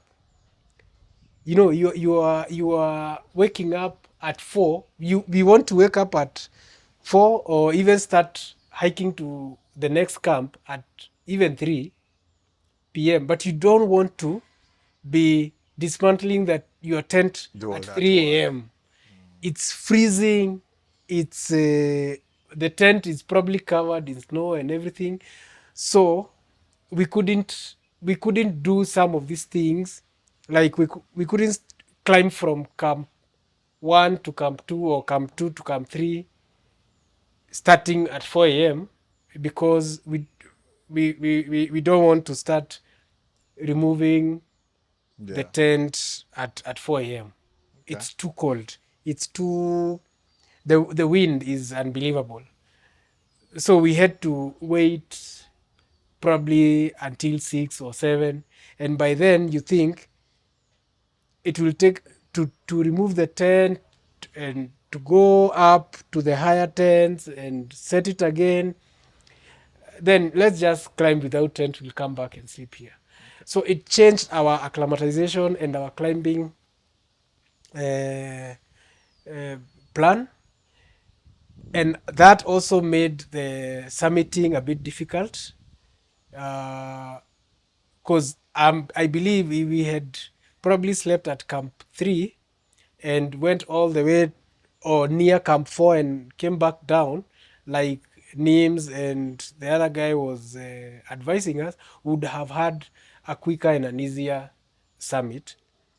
But we chose something different and we had to work with it. Luckily, it worked for us. Yeah, you made it. Yeah, we made it. But next time, I wouldn't go without at least a Sherpa. Okay. At least to help set up the tent, so that if you want to start climbing at 3 in the morning, which is ideal, you do that instead of waiting for. And then by the time you get to the next camp, you have a ready tent. Yeah. Yeah. So for someone who wants to do it, Sherpa support, you do the normal rotation. Yeah. And what other tips do you have for someone? For an 8,000, for the lower 8,000, I would still encourage people to try without using supplemental oxygen. That one, I would still encourage anybody who wants to try, get support, get Sherpa support, try doing it without supplemental oxygen, because that tells you how far your body can go, how well you can handle stress. And you see, if you're planning especially for a higher mountain like Everest or K2, then you know how it feels to be in such high altitude. Even if you do Everest with supplemental oxygen, if anything wrong goes up there, your body will not be in shock. You will have experienced such altitude or near similar altitudes to be able at least to survive. So I would still encourage people to go to the at least to the lower 8,000s without supplemental oxygen, but get Sherpas. Those Sherpas, there is something they know we don't. Okay. They know how to read the mountain. We, to their credit, we were consulting them a lot. How do we summit? What's the best time to start the summit? We were consulting. We were not just doing things blindly. We, like when we were at the base camp, we used to go to the 7 Summit tent and just talk to those guys, get some tips. If we want to summit from camp 2, what time do we start? If we want to, and then ask them, how is the weather forecast? We had weather forecast. We had a site for weather forecast, but it's also good to hear someone's opinion. And they would tell us, on this night there is expectation of high, heavy snow. So and then in the course of, even if it doesn't have to do with that particular mountain, in the course of conversation, you would know that it is not advisable to climb a day after heavy snow, because there is the risk of avalanche. So you learn by interacting with them, and not just going and keeping at your Exploring. tent. And yeah, And as we said, it was a learning climb. It was a climb to help us understand the high mountains. Yeah. So 1 out of 14 picks done. What are your future future goals? 1 out of 14. Let me say this. I think when I started serious climbing, I didn't have any goal. I just wanted to climb with people. But when I started serious climbing, like going to Lenin Peak, going back to, I had a few goals, and I think I have met most of the goals, probably 70-80%. I know I don't want to climb forever. I said I will start climbing when it stopped becoming fun. So the next challenge would be to climb Mount Everest without supplemental oxygen. That is the next challenge, and we are hoping this is a combined challenge for myself and Cheruiyot. So we are planning to push that for next year, April, May season. Hopefully we can get the funding for that, because we managed to fund our Manaslu climb, which is not cheap. What's the budget of Manaslu versus Everest? Everest is like almost 4 times Manaslu in terms of budget. And Manaslu is how much exactly? Manaslu, we did the basic package, like get us to base camp, we'll figure the rest. So we paid for the base camp, for license and getting to base camp. We paid $6,000 per person, and then the cost of hiring gear, food, flights, insurance, everything, probably spent around $8,000-9,000 per person. So Everest times 4. So Everest comes to the least package. The least package is about $45,000. Yeah, that's the least package. Awesome. We'll be rooting So for you. if We you know you can do it. if you want now luxury, like getting to the base camp through helicopter instead of trekking for 6 days, of course now the budget, you can pay anything from 45,000 to 100,000 depending on what you want. Okay. But we don't ask for much.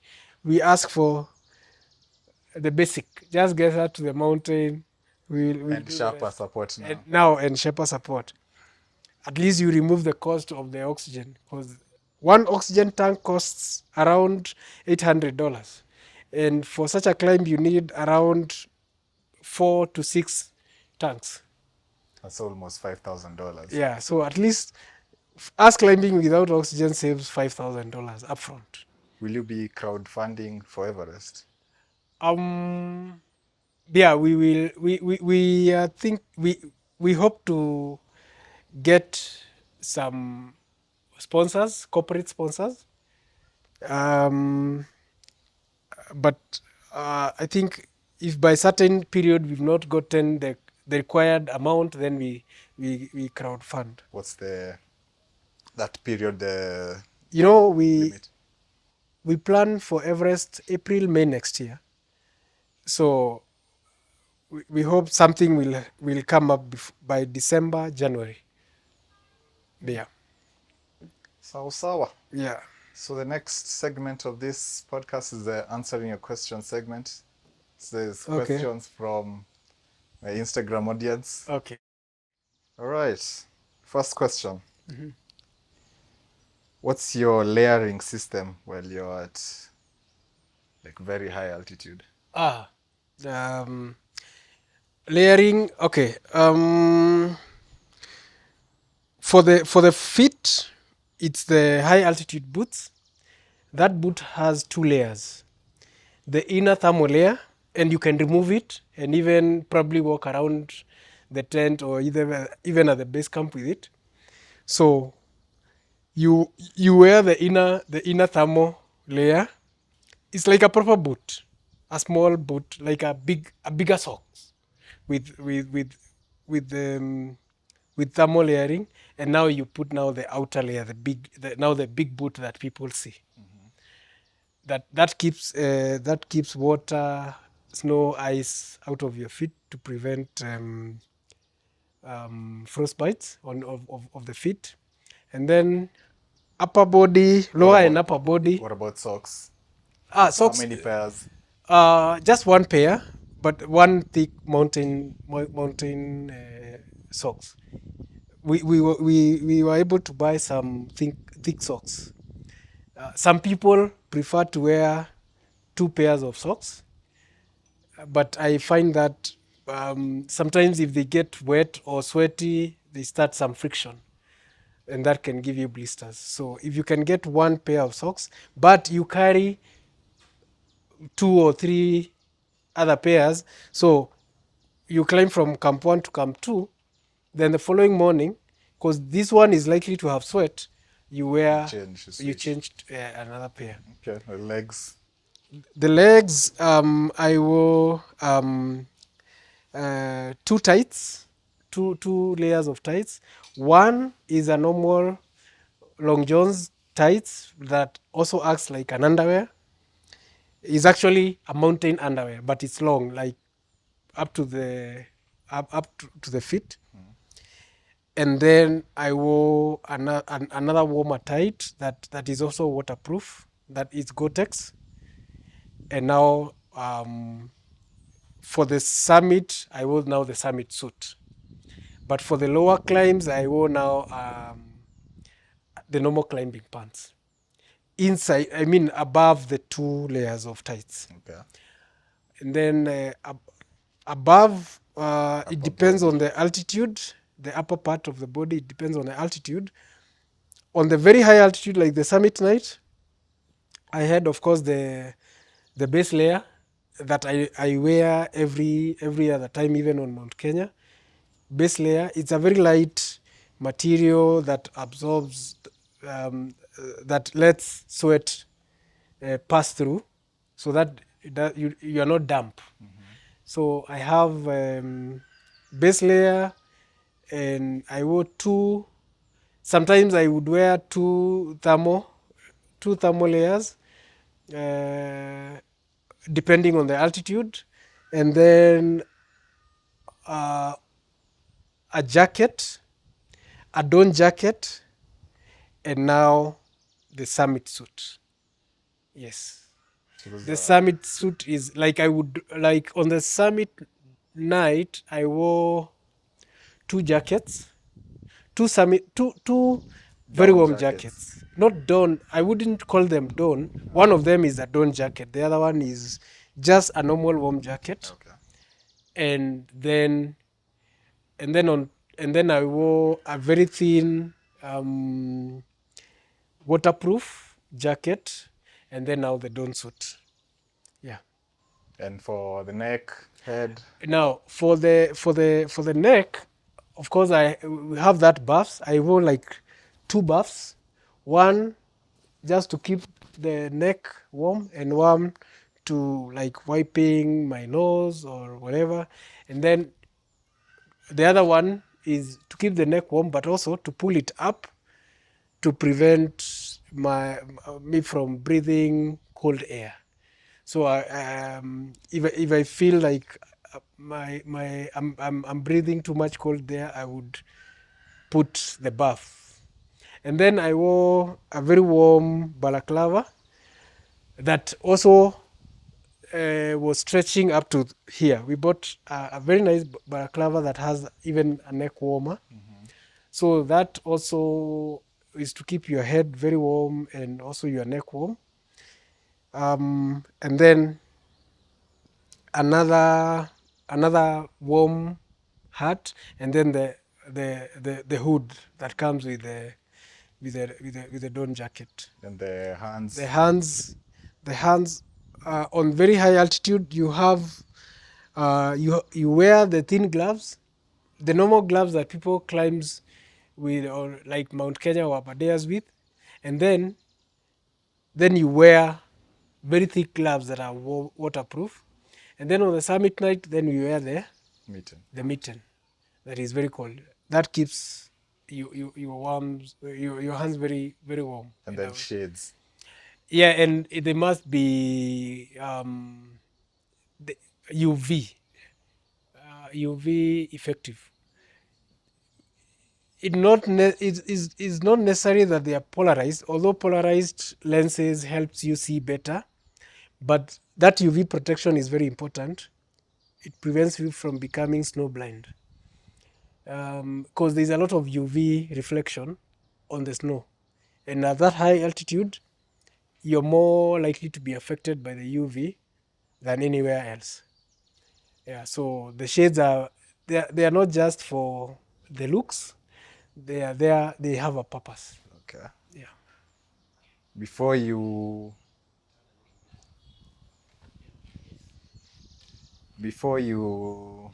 embarked on your journey, did you write a will?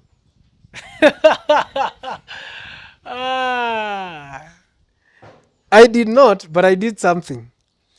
On my laptop, I created a folder on the desktop, and I put things there: copies of title deeds, logbooks, passwords, everything, bank accounts. I did that, and I just left it there without. I went to Nepal with the laptop. I did not tell anyone, and I told the organizer, the guy who was, and I named the folder in case anything happens on Manaslu. Open the folder. So that had everything, sort of a will. Okay. But I didn't like write a will or something. It's just instructions, like kids. This is the shareholding of the company. This is the whatever. I have this company. I have this land somewhere. Something like that. Then I told the guy who was organizing, because that laptop was at the base camp. If anything happens, this is the address of my brother. Just make sure you DHL the laptop to him. When he opens the laptop, he will know what to do. And it was titled "In case anything happens." Yes. Open. After we got back safely in Kathmandu, I deleted the folder. Wow. Yeah. Was your worst experience during the climb, Worst experience? if any? Probably during the climb, I think the cold at Camp 4, as we were looking for tents. That place is cold. It was during the day, it was sunny, but the wind was coming with some chill factor that was making it a bit cold. And then at some point, I started hyperventilating at Camp 4. Like, I felt very hot, very, very hot. And I started removing my jackets, and I had to rush out of the tent to be able to breathe. And immediately I was hit by that wind. Like, my eyes cleared, the fog that was in my head cleared, and then I started feeling cold again. And I went back Normal. to the tent, and now started putting on the jackets again. It was that was a moment that I knew for a fact that I had some altitude issues, because that was a manifestation of the brain trying to keep you warm. Oh, really? Well, you are actually feeling cold. Yeah. So you felt hot, but you're actually cold. Yeah, but you see, the brain is trying to trick you a bit. Yeah, to tell you something else. Wow. Yeah. How did you prepare for Manaslu, or are you always ready? Think you've already Yeah, but touched on I that. think what changed from my normal preparation is now intentionally carrying weight to Mount Kenya or Okay. up Mount Kenya, and going to Lewis Glacier with ice axes, with crampons to feel the ice. Yeah. But you said ideally you'd go to Rwenzori, spend Ideally, time yeah, there. in Africa, probably Rwenzori is the best because of the glacial climb, and of course a climb up Mount Kilimanjaro because of the altitude. Yeah. How accessible are the high altitude gear, like in the region, like here? Where can one get them? The high altitude gear, like the summit suits, the boots, a few people have them. I have the boots. Cheruiyot bought the boots in Kathmandu. I think if I'm not wrong, KG has a summit suit that he used on Kilimanjaro. I mean, sorry, on Everest. Everest. Uh, but no one stocks them here because they don't have a use here. No one will stock a summit suit. So you just have to buy You from either buy abroad. or rent. Okay. Like for us, we rented in Kathmandu. Because even if you are to buy, those suits are very expensive. It's about $1,000, $1,500, depending on the quality. So if you are buying $1,500 summit suit, and you cannot even use it on Kilimanjaro, because it will be too hot for Kilimanjaro. Okay. So then there's no one to, unless now someone like KG who now actually got one for Everest, and I think he came back with it. So And for Everest, would you buy or you'd still hire? I would, for Everest, I would want to buy. The challenge with hiring and is you get there, and like for the boots, why Cheruiyot bought his boots, he wanted to hire, but we went to around 10 shops, and he couldn't get his size to hire. Sometimes, and even the first shop we went to hire, when I got where I hired my summit suit, sorry, where I hired my summit suit, he couldn't get his size. So we had to again move to the shops. And sometimes you get a summit suit that is your size, but the quality is not that good. So at some point you have to settle for something, and it may not be the best. For a mountain like Everest, you don't want to settle for whatever is available, because you want to make sure that whatever you are going up with is actually a tested brand or a tested material. You don't want to go and you are at 8,500 and you realize your summit suit is letting in cold at some point, you know. So at that point, I would, for Everest, if it's possible, I would want to buy one. Okay. Yeah. What medicine did you carry, like, with you for, I guess, emergencies? Diamox, that was one, and this is the medicine that prevents you from peeing and pooping. The one that is used for diarrhea. It's called Imodium. Imodium, yes. Luckily, I didn't use Imodium. I think Cheruiyot used Imodium, but I didn't use Imodium. I thought, well, but I carried. Okay. I carried. Just in case. Yeah, I carried Brufen, just in case you maybe twist your ankle and there's a lot of pain, but you didn't have to use it. Yeah.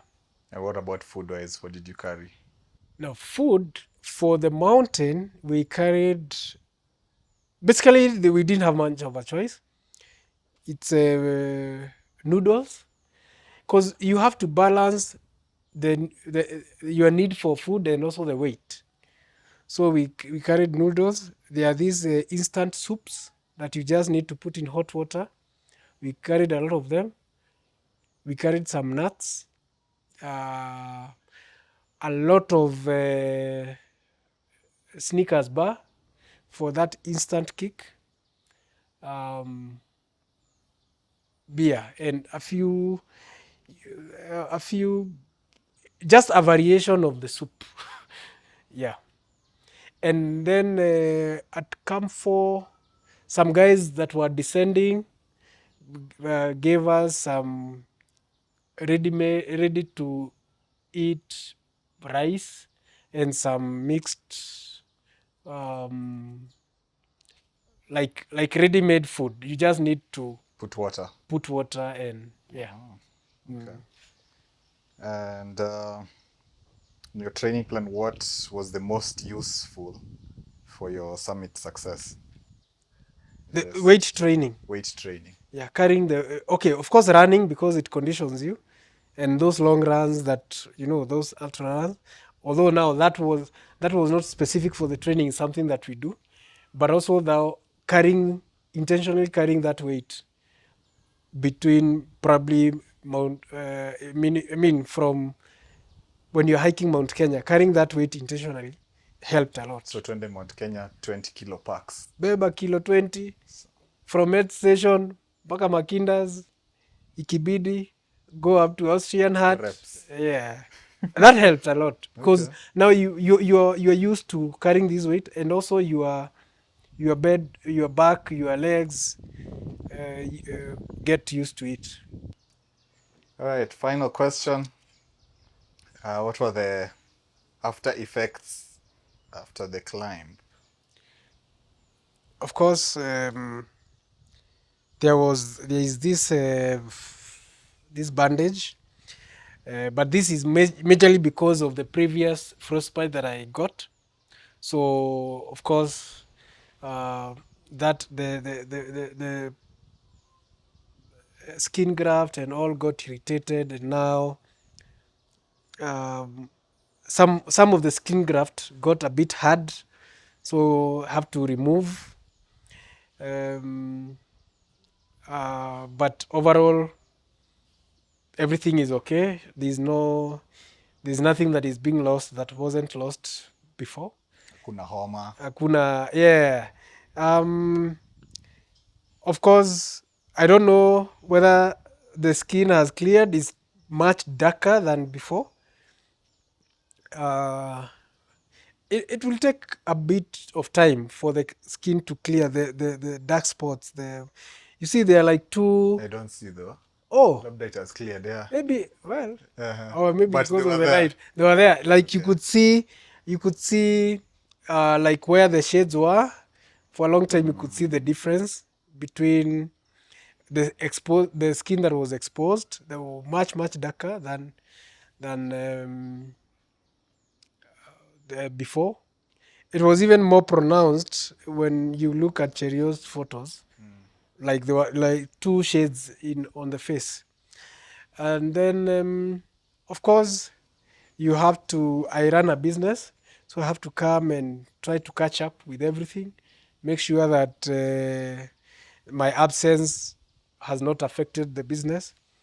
So I've been more engaged recently, so that just to make sure if there is something that needs to be done, it's done. Everything is caught up now.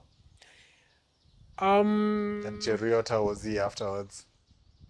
In terms of Like after the climb, like is it like the question was after effects? after effects. Yeah. You see, okay, like for him, his hands were not as affected as mine, because he had what we would call frost nip. It's not frostbite, so it's not. It's like at the tip of the finger, you have like a small blister that will disappear at some point, or you just give it time and it will disappear. Those are like frost nips.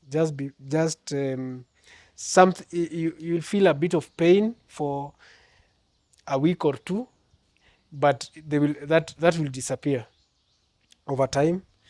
Of course, for him, nothing at all will be lost. Nothing. In fact, he doesn't need to do anything. He just needs to continue being Cheruiyot, and everything will. Running around. Yeah. Interesting. Health-wise, I don't think there is anything. And I don't think you become more acclimatized actually.